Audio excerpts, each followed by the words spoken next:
치학사 2, 3학 교과서 평가 문제집 140쪽, 141쪽 가지고 하겠습니다. 통곡헌기라는 흑윤의 한문 작품을 다루고 있고요. 갈래적으로 교술갈래를 공부하는 단원입니다.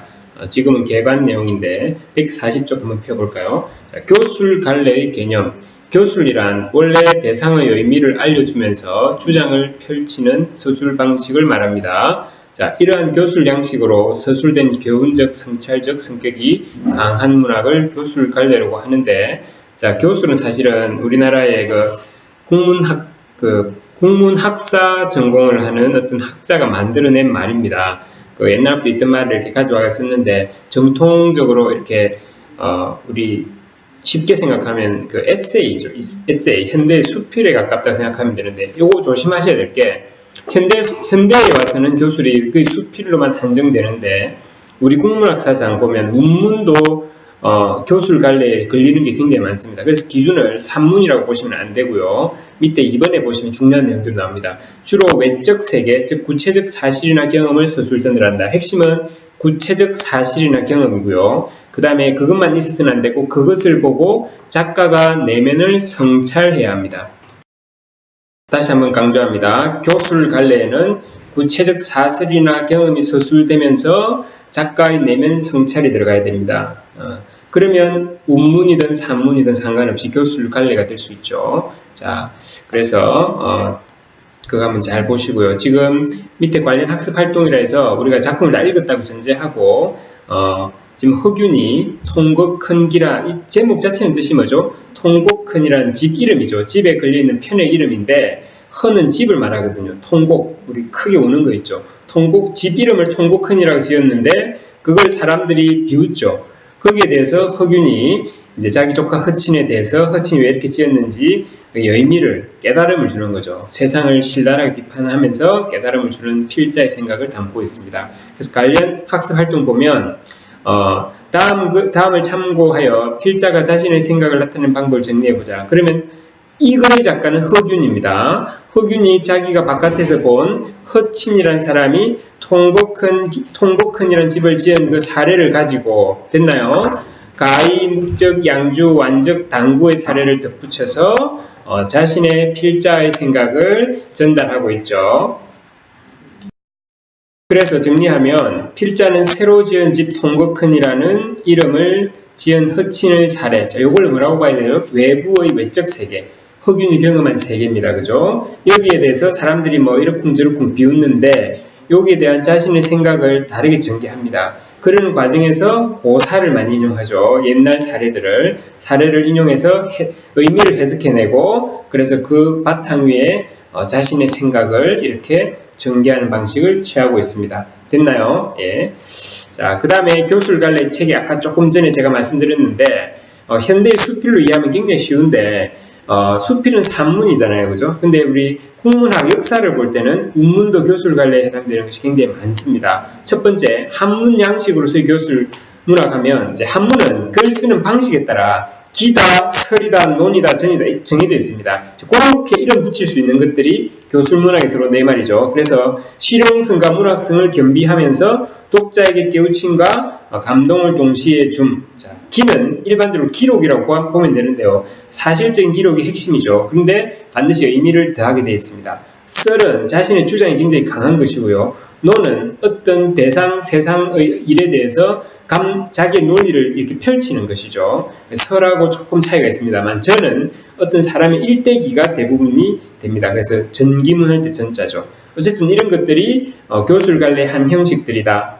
그 다음에 아까도 말씀드렸지만 우리 국문학 역사상 운문문학 중에도 교술갈래에 들어가는 게 있습니다. 대표적인 게 고려시대의 경기체가, 마지막 부분에 경의 어떠하니 있고 라는 부분 때문에 경기체가라고 이름을 붙였는데, 우리가 볼 때는 서정문학 시 같은데요. 시 같은데 이 경기체가는 참 재밌게도 특정한 사물이나 이름, 사람들에 대해서 구체적인 대상들을 다 열거하고 이야기합니다. 그러면서 의미를 부여하죠. 교술이 되는 거죠. 교술. 그 다음에 조선 초기에 잠깐 존재했던 악장이라는 장르가 있습니다. 세종대왕이 훈민정음을 창제하고 이 훈민정음 실용성을 시험하기 위해서 그 자신들의 선조들, 조선을 건국한 초기 그 시조들을 이야기를 쫙 멋지게 시로 만들죠. 근데 이게 그들의 역사를 구체적인 사건을 담고 있기 때문에 교술이 되죠. 그죠? 예, 그 다음에 조선 중후기의 가사. 조선 중후기로 오면 산문성이 굉장히 발달하는데 그럼에도 불구하고 그 시조의 사음보 그걸 계속 하고 싶어 하거든요. 그럼 늘어난 시조라고 보시면 되죠. 가사는. 왜 그랬다? 예, 구체적인 사물을 묘사하고 싶은 거죠. 예, 당연히 의미는 들어가고. 그러니까 조선 중후기의 가사도 교술 문학이 될 수 있고요. 지금 그다음 또 다른 산문 형태, 편지글, 일기글, 그다음 기행문, 대표적인 교술 형태입니다. 됐나요? 그 밑에 보십시오. 20세기 이후에는 현대적 의미의 수필이 나타났고 오늘날 교술 갈래를 대표하는 문학이 바로 수필이다 이 말이죠. 현대 그럼 비평문 있잖아요. 비평문도 크게 볼 때는 교술 문학이라고 할 수 있다. 됐죠? 자, 그러면 교술 갈래의 수용과 생산, 자 어떻게 감상한다?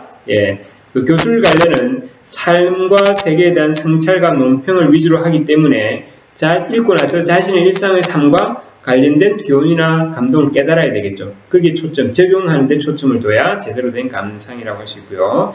그러면 누구나 교술은 쓰기 쉽죠. 예, 수필은 누구나 쓰기 쉽습니다. 그런데 그냥 썼다고 다 되는 것은 아닌데 누구나 쓰기 쉽다는 말 속에 형식이 자유롭다는 말이 있습니다. 그래서 형식이 까다롭지 않고 자유롭게 쓸 수 있대 기반은 자신의 경험이고 반드시 깨달음, 감동, 교훈 이런 것들이 들어가야 교술 갈래의 문학이 될 수 있습니다. 됐나요? 예. 자, 그럼 확인 문제. 다음 빈칸의 공통으로 들어갈 수 있는 문학 양식을 쓰시오. 개인의 체험이나 관찰에서 느낌이나 깨달음, 자, 체험, 관찰, 뭐 이런 것들 중요한 말이고 교술 갈래다. 교술 갈래의 대표적인 양식은 수필로 일상생활의 어떤 체험도 그것이 가치 있는 것이라면 모두 수필의 내용이 될 수 있다. 전부 다 수필의 내용, 그죠? 예. 한번 넣어서 한번 다 읽어보시면 좋겠습니다. 자, 2번. A, B 알맞은 말을 쓰시오. 교술 갈래의 특징입니다. 글쓴이 내면을 성찰 돌아봅니다. 그죠? 성찰. 글쓴이가 일상생활 속에서 접하게 되는 구체적 사실이나 경험, 체험이라고 해도 되겠고요. 네, 그리고 플러스 내면의 생각을 서술 전달한다. 됐나요? 자, 3번의 OX 문제입니다. 1번. 교술 갈래에는 경기체가 악장, 가사 등이 있다. 맞나요? 네, 맞죠. 경기체가 악장, 조선 중후기의 가사 잘 기억하세요. 운문임에도 불구하고 교술 갈래에 들어갑니다. 수필은 글쓴이 개성이 잘 드러나도록 창작한다. 개인의 경험이니까 개성이 중요하겠죠. 2번도 맞고요. 3번 수필은 인물과 사건을 중심으로 감상해야 한다. 인물과 사건 중심으로 감상하는 것은 서사죠. 소설입니다. X 4번 교술문학은 한문학 양식, 운문 형태, 산문 형태 등으로 발전해야 한다. 맞죠? 그죠? 예, 4번도 맞습니다. 됐나요? 자, 141쪽으로 넘어갈게요. 자, 작품을 다 읽었다고 생각하고 핵심 정리합니다. 갈래, 교술이라 해도 좋고 고전 수필, 그 다음에 구체적으로 통고 큰 기라고 해놨으므로 기라고 할 수 있겠죠. 비판적, 교훈적, 성찰적. 자, 세태를 그러니까 통곡헌이라는 이름을 지은 그 조카 허친을 비웃는 세태를 비판합니다. 그죠? 당연히 그 비판 속에는 교훈이 담겨 있고 돌아보는 성찰이 있죠. 그 다음에 제재는 통곡헌이라는 이름의 편액.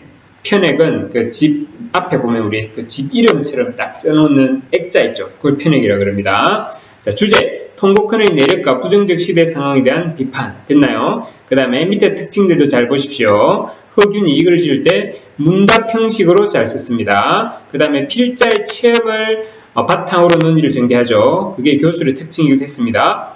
고사를 인용하여 자신의 주장을 강화한다. 옛날에 이 책에 이런 말이 있어. 내 말 맞아. 이거죠. 그죠?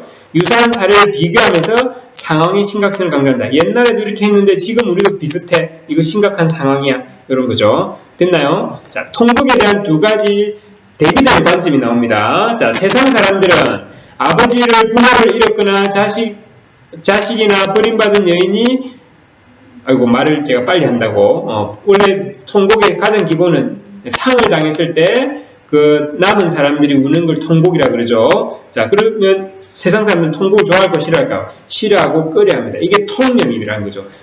세상적인 관점. 그러나 집을 통곡흔이라고 지은 허친과 그를 옹호하는 허균은 이 글을 쓴 사람은 통곡은 언제 한 거다? 예, 잘못된 세상. 세상이 너무 썩었어. 그때 울어야 된다는 거죠. 진짜 선비는. 예, 그게 통곡이다. 그래서 잘못된 세상을 따르지 않고 비판하겠다는 그런 행위가 통곡이다. 아주 개성적이죠. 됐나요? 보통 사람과 통념과 다르다. 됐나요? 예, 이런 두 가지 관점. 통곡에 대한.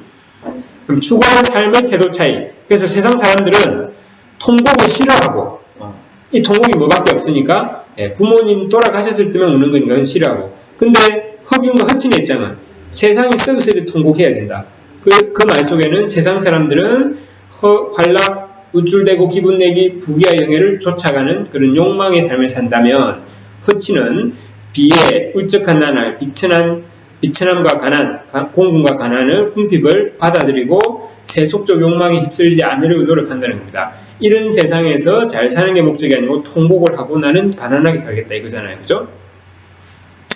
이건 논지전개 방식 141쪽에 오른쪽 상단을 봐주세요. 논지전개 방식. 자, 첫 번째 필자의 체험을 제시하고요. 그 의미를 제시하고 해석하고 그 다음에 교훈을 이끌어내죠. 크게 그런 구조입니다. 그죠? 그 다음에 그럼 필자의 체험은 구체적으로 필자인 허균은 조카 허친의 집에 걸려있는 편액에 대한 사람들의 비웃음과 그에 대한 허친의 대답을 전해 들었다 도입이죠. 그죠? 그러고 나서 자기가 알고 있는 고사를 쭉 제시합니다.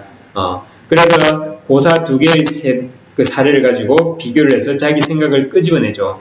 허친의 사례와 군자들의 사례를 비교해 볼 때 허친이 통곡흔이라는 이름의 편액을 내건 것은 지금 어두운 이 부정적인 시대 상황 때문에 내건 것이지 바보가 아니다 이렇게 합니다. 그리고 이제 자신의 주장을 합니다. 세상 사람들에게 속된 욕망에 휩쓸리지 않도록 경계해야 한다는 교훈을 제시하는 거죠.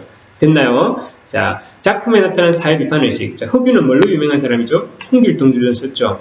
사회 비판의식이 굉장히 강한 사람입니다. 높은 벼슬도 했음에도 불구하고 그렇죠. 그래서 통곡흔을 비웃는 그 세태 자체가 굉장히 세속적이고 욕망적인데 지금 그런 세상에서 선비들은 정말 통곡하고 그런 욕망에 휩쓸려 가서는 안 된다라는 이야기를 하는 거죠. 됐나요? 그 교재에 작품에 나타나는 사회 비판의식 반드시 읽어보시기 바라고요. 그 다음 한문문학에서 늘 잘 나오는 구조입니다. 글의 구성 구조 밑에 기승전결 있죠.